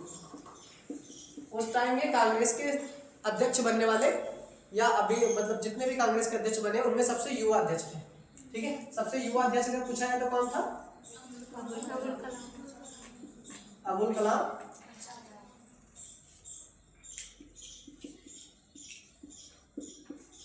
सबसे डालना, सबसे युवा अध्यक्ष। सबसे युवा अध्यक्ष कांग्रेस का कौन था? अबुल कलाम आजाद। 1923 दिल्ली के विशेष अधिवेशन में। ये क्वेश्चन 3 तरह से पूछ सकता है। कब बनाया गया था पहली बार उनको, या कहाँ पे आयोजित हुआ था, और भारत के सबसे युवा अध्यक्ष जो कांग्रेस के अधिवेशन के थे वो क्या थे, कौन थे? मतलब क्या नाम उनका? अबुल कलाम आजाद। और इन्होंने क्या किया था? 1940 में एक अधिवेशन और हुआ था, रामगढ़ अधिवेशन। ये कांग्रेस का रामगढ़ अधिवेशन है। और अगर ये भी पूछा जाए कि भारत में सबसे अधिक समय तक अध्यक्ष कांग्रेस के अध्यक्ष रहने वाले व्यक्ति का नाम अबुल कलाम आजाद है। सबसे लंबा कार्यकाल भी नहीं कर।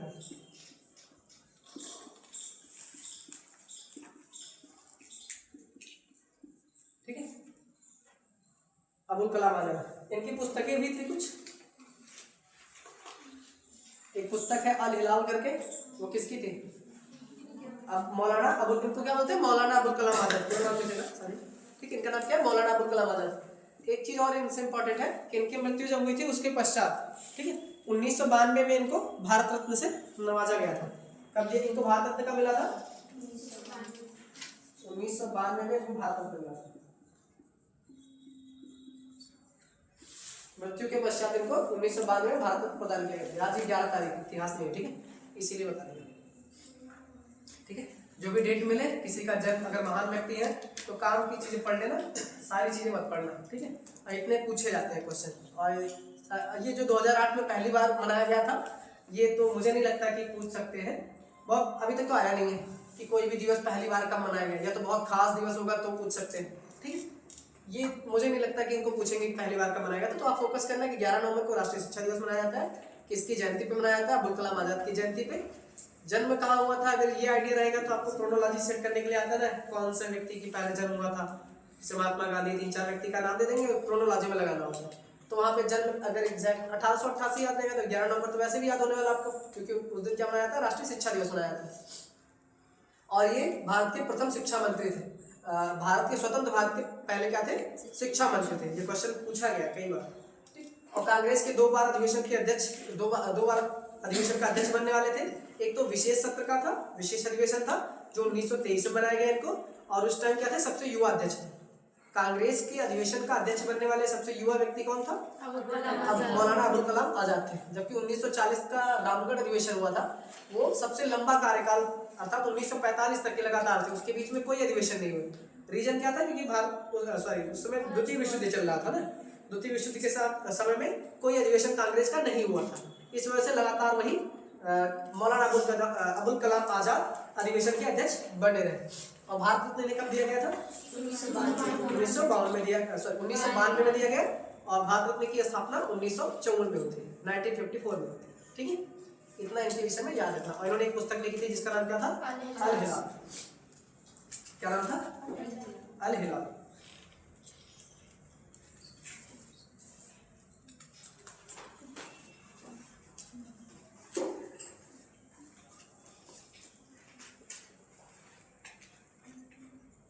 सम्मानित धारा सिद्धांत,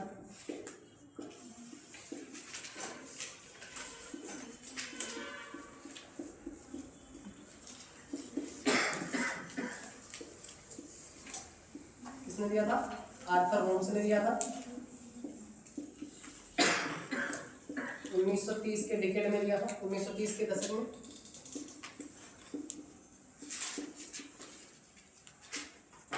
ठीक है, 1930 के दशक में उन्होंने दिया। जो पृथ्वी का ये आंतरिक कोर है, आंतरिक कोर, इसके ऊपर ये वाय कोर।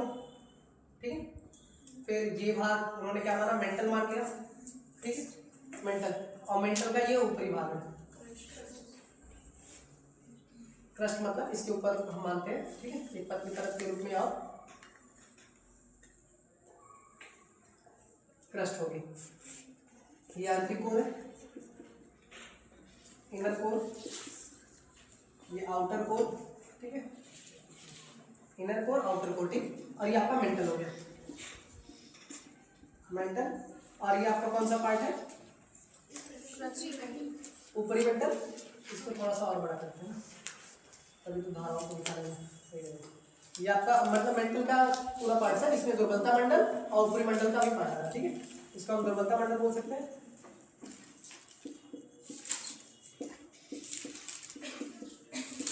अब यहाँ पे क्या होता है? रेडियो एक्टिव तत्व पाए जाते हैं। रेडियो एक्टिव तत्वों में विषमता पाई जाती है, असमानता है। असमानता के कारण जो होता है तापों में अंतर भी पाया जाएगा। रेडियो एक्टिव तत्व जैसा भी होगा वहाँ पे ताप का अंतर भी उतना ही देखने को मिलेगा। ठीक है, रेडियो एक्टिव तत्वों की विषमता के आधार पर वहाँ पे तापों में भिन्नता पाई जाती है। और जहाँ भी ताप अधिक है या कम है उस आधार पर धाराएं नहीं चलती है। ठीक है, तो धाराओं यहाँ से धाराएं निकलती है और इस एरिया में जाने के पश्चात जैसे यहाँ से निकली तो कुछ यहाँ से मुड़ेंगी इस दिशा में, कुछ जाएंगी तो इस दिशा में मुड़ेंगी। ठीक है, मतलब ये ऐसे चक्कर लगाएंगे और यहाँ से भी निकलेंगे तो इधर भी लगाएंगे। ठीक है, उसी क्रम में कई सारी सर्कल बनेंगी। ये नहीं कि सिर्फ एक ही बनता है पूरा, ऐसे बहुत सारे बनते हैं। और यहाँ से कुछ धाराएं निकलेंगी, सीधे जाएंगी, कुछ सीधे जाएंगी। और जहाँ पे ये टकराएंगे, जैसे ये एरिया में अगर टकरा रही है तो यहाँ पे क्या होगा? चोटी वगैरह का निर्माण होगा, जैसे आपका क्या ज्वालामुखी वाला उद्गार जहाँ से होता है। ठीक है, तो इस वाले एरिया में क्या होगा? लगातार संवहनी धाराएं टकराएंगी आपस में। तो संवहनी धाराओं के लगातार टकराने की वजह से ये भाग क्या होगा? कमजोर हो जाएगा, जिसकी वजह से यहाँ पे बीच में क्या होता है? ये टूट जाती है। किसके कारण टूटती है? संवहनी धाराओं के कारण टूटती है। इसीलिए इस सिद्धांत को उन्होंने क्या नाम दिया था? संवहनी धारा का सिद्धांत कहा था। ठीक है, इसको आप बना लेना फिगर से, बुक से देख के अच्छे से। ठीक है, तो ये थोड़ा काम चलाऊंगा। नीचे इनर कोर है, आउटर कोर है, मेंटल है। एग्जाम में तो फास्ट बनाना पड़ेगा ना, तो 2 मिनट में मतलब 10 सेकंड में यही काम है, वहाँ पे हम सजा नहीं सकते और लिखना भी होगा। संवहनी धारा का सिद्धांत, वैसे चांसेस नहीं है कि ये पूछे, ज़्यादा चांसेस है मतलब मेंस में आने के। एक तो प्लेट टेक्टोनिक पूछा जाता है या तो पूछेगा तो महाद्वीपीय विस्थापन सिद्धांत पूछते हैं। बस ये याद रखना, इनका नाम संवहनी धारा सिद्धांत का इसलिए पड़ा है क्योंकि संवहनी धाराओं की वजह से विस्थापन, मतलब इनके प्लेटों के बीच में, सॉरी क्रस्ट में क्या होता है? विस्थापन होता है। तो जो महाद्वीपों का निर्माण हुआ है उसमें उन्होंने माना कि संवहनी धारा सिद्धांत जो है प्रभावी है। संवहनी धारा सिद्धांत यहाँ पे आएगा तो ये पार्ट्स आपस में 2 भागों में विभाजित होगा। यहाँ भी सेम स्थिति बनेगी आगे, जैसे हमारे शरीर में कोशिका है ना, कोशिका का विभाजन होता है तो अलग अलग कोशिकाओं का अलग अलग जगह पे विभाजन हो रहा है तो वहां से नई कोशिकाओं की उत्पत्ति होती है। तो वैसे सेम स्थिति है कि संवहनी धारा यहाँ पे चलेंगी तो यहाँ पे प्लेटों का फिर विभाजन होगा, मतलब यहाँ पे क्रस्ट का विभाजन आएगा, यहाँ पे चलेंगी। ये तो पूरा पृथ्वी तो काफी बड़ा है ना, तो संवहनी धाराएं अलग अलग क्षेत्रों में चलेंगी। यहाँ भी विभाजन हम कमजोर करेंगी, जहाँ से कमजोर करेंगी क्रस्ट को वहां से क्या होगा? विस्थापन चालू हो जाएगा, प्लेटों के बीच में विस्थापन स्टार्ट हो जाएगा। वैसे दूसरी साइड में भी होगा। तो महाद्वीपीय विस्थापन में इन्होंने संवहनी धारा को प्रमुख कारण माना। व्यक्ति का नाम याद रखना, आर्थर होम्स थे। संवहनी धाराओं के कारण महाद्वीपों का जो विस्थापन या महाद्वीपों की जो उत्पत्ति हुई, अलग अलग महाद्वीपों की जो वर्तमान स्वरूप दिखाई देता है, उसमें प्रमुख कारण क्या है? संवहनी धारा। किसने माना? आर्थर होम्स ने माना ये बात। ठीक है, ये आर्थर होम्स का है। सबके अपने अपने विचार है। लास्ट में पढ़ेंगे प्लेट टेक्टोनिक। ठीक है,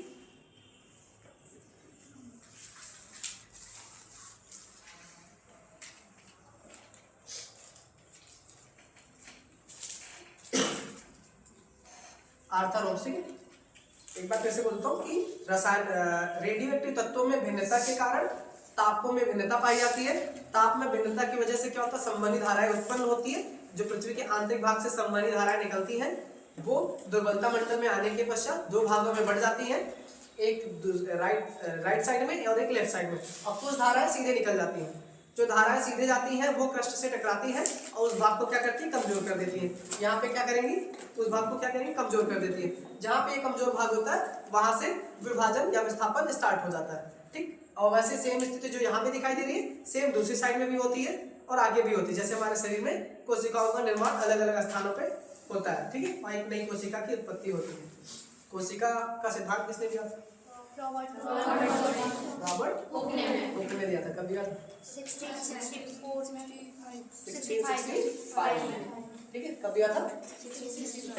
65 में। और उन्होंने मृत कोशिका के बारे में बताया था या जीवित कोशिका के बारे में? जीवित कोशिका के विषय में या मृत कोशिका के विषय में? मृत कोशिका, जीवित कोशिका के विषय में आधार पे हाँ 1674 में 1674 में।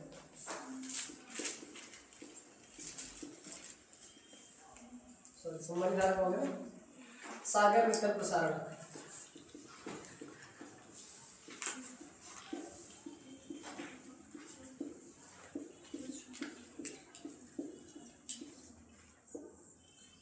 अगला क्या है? सागर नितल प्रसारण।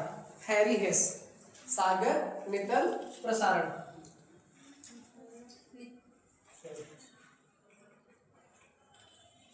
नितल प्रसारण। ठीक है, सागर नितल प्रसारण। इसको किसने दिया था? हैरी हेस ने दिया था। हैरी हेस ने दिया था। टाइम क्या था? समय 1961 टू 62 के टाइम में, 1961 से 62 के बीच में हैरी हेस ने सागर निकल प्रसारण का सिद्धांत दिया था। इन्होंने क्या माना था कि जो महासागरीय क्रस्ट है, महासागरीय क्रस्ट है, वहां पे ज्वालामुखी का उद्गार होगा। क्या हुआ? ज्वालामुखी के उद्गार से, ज्वालामुखी उद्गार की वजह से महासागरीय निकल का प्रसारण हो रहा है। ये देखो एग्जाम में जो यहाँ से पूछे जाएंगे क्वेश्चन, ये मोस्टली चांसेस है कि हैरी हेस किसने इसका बारे में, किसने इस सिद्धांत को दिया है या कब दिया है, यही पूछा है। अब महासागर में क्या होता है कि जो क्रस्ट होती है, जिसको हम लोग क्या बोलते हैं? महासागरीय क्रस्ट बोलते हैं। और महासागरीय क्रस्ट के नीचे ज्वालामुखी का उद्गार होता रहता है। ज्वालामुखी का उद्गार होगा तो जहां से दरारें पड़ेंगी, बीच में क्रस्ट में दरार पड़ती है। और वो जो दरार होती है किसके कारण पड़ती है? ज्वालामुखी लावा जो होती है, वहां से लावा निकलता है। लावा जो है उस दरार के बीच में जाती है। लावा जब दरार के पीछे पहुंचेगा तो क्या होगा? दरार को भरेगा और जब आपका लावा होगा वो ठंडा होगा, उसमें क्या होगा? आयतन में वृद्धि होगी। आयतन में वृद्धि होने से क्या होगा? जो महासागरीय क्रस्ट होंगे उसमें विस्थापन स्टार्ट हो जाएगा। इसी को उन्होंने क्या बोला था? महासागरीय नितल प्रसारण बोला था कि ज्वालामुखी उद्गार के समय निकलने वाले लावा से महासागरीय क्रस्टों के बीच में पड़े दरारों में जमने की वजह से उनके आयतन में वृद्धि होती है, जिसकी वजह से महासागरीय क्रस्ट में विस्थापन की शुरुआत होती है। ठीक है, तो वहां से जो महासागरीय क्रस्ट होते हैं उनका विस्थापन स्टार्ट हो जाता है। उसी वजह से उन्होंने माना कि जो महासागरीय का क्या है? महासागरीय क्रस्ट है। इनके अनुसार, हैरी हेस के अनुसार, जो महासागरीय क्रस्ट का निर्माण हुआ है वो महाद्वीपीय क्रस्ट के निर्माण के बाद हुआ है। ठीक है, इनके अनुसार क्या है? महासागरीय क्रस्ट का निर्माण जो हुआ है वो महाद्वीपीय क्रस्ट के बाद हुआ है। ठीक है, इतना याद रखना सागर नितल प्रसारण में कि इनकी खोज किसने की थी, टाइम क्या है और मुख्य कारण क्या था कि ज्वालामुखी उद्गार के समय निकलने वाले लावा बोलते हैं ना, निकलने वाले लावा के जमने के फलस्वरूप दरारों में जमे ये और उनके आयतन में क्या हुआ? वृद्धि, लावा में वृद्धि होती है। दरारों में जमने के पश्चात लावा के आयतन में वृद्धि होती है, जिसकी वजह से क्या, किसी चीज के आयतन में वृद्धि होगी दरारों में तो उसको फैलाएगा, अर्थात वहां पे विस्थापन स्टार्ट हो जाता है। और वहीं से आपके महासागरीय क्रस्ट में विभाजन की शुरुआत होती है। इन्होंने महासागरीय क्रस्ट को नवीन माना है, जबकि महाद्वीपीय क्रस्ट को क्या माना, वो उनसे पुरानी है। तो नवीन क्रस्ट कौन सी है, महासागरीय क्रस्ट क्या है, नवीन है।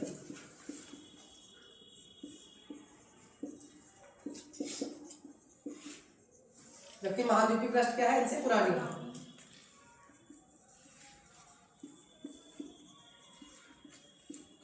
अपेक्षाकृत इसके पुरानी है। ठीक है, ठीक है, पुरानी है। सागर में कुल प्रसारण किसने दिया था सिद्धांत, हैरी हेस्नरिया। जो कटक होते हैं, महासागरीय कटक, जो महासागर में पाए जाते हैं कटक, उनको बोलते हैं ना रिज। और अगर वही महाद्वीप पे होते हैं तो उनको क्या बोलते हैं, पर्वत पठार, ये सब बोलते हैं। और महासागर के बीच में है तो इनको हम किस नाम से जानते हैं, कटक बोला। जो उभरे हुए भाग होते, महासागर में जो उभरे हुए भाग होते हैं, जो पर्वतों की तरह दिखाई देते हैं, उनको किस नाम से जानते हैं, कटकों के नाम से जानते हैं। ठीक है, और कल जो है प्लेट टेक्टोनिक थ्योरी के बारे में पढ़ेंगे। ठीक है, महासागरीय सिद्धांत और महाद्वीपीय विस्थापन सिद्धांत और एक संवहनी धारा का सिद्धांत था। ठीक है, तीनों के बारे में थोड़ा थोड़ा पढ़ लेना एक बार घर पे जाके, और महाद्वीपीय विस्थापन सिद्धांत के बारे में थोड़ा अच्छे से पढ़ना ध्यान से। और कल वाला जो है इंपॉर्टेंट है, प्लेट टेक्टोनिक थ्योरी के विषय में बताना। ठीक है, थैंक यू।